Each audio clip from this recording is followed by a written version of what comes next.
আসসালামু আলাইকুম ওয়া রাহমাতুল্লাহি ওয়া বারাকাতুহু। সম্মানিত প্রিয় দ্বীনী ভাই ও বোনেরা, আজকে আমরা এমন একটা দোয়া সম্পর্কে জানবো যেটা সেজদারত অবস্থায় যদি 10 বার পাঠ করেন আল্লাহ রাব্বুল আলামিন আপনার মনের আশা নেক বাসনা কবুল করবেন।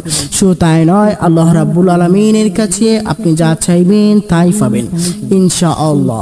সম্মানিত প্রিয় দ্বীনী ভাই বোনেরা, আমরা খুব ইম্পর্টেন্ট একটা দোয়া সম্পর্কে জানতে চাচ্ছি। অবশ্যই ভিডিওটা স্কিপ করবেন না, সম্পূর্ণ ভিডিও দেখবেন। তো চলুন আমরা এই আমলটা কিভাবে করব, আমরা এই আমল সম্পর্কে আগে জেনে নিই, তারপর আমি বলে দেব কোন দোয়াটা 10 বার পাঠ করলে সেজদারত অবস্থায় যদি পাঠ করেন আল্লাহ রাব্বুল আলামিন আপনার নেক বাসনা মনের আশা পূরণ করবেন। তো সম্মানিত প্রিয় দ্বীনী ভাই ও বোনেরা, অবশ্যই ধৈর্য ধরে ভিডিও দেখবেন, শেষ পর্যন্ত দেখবেন।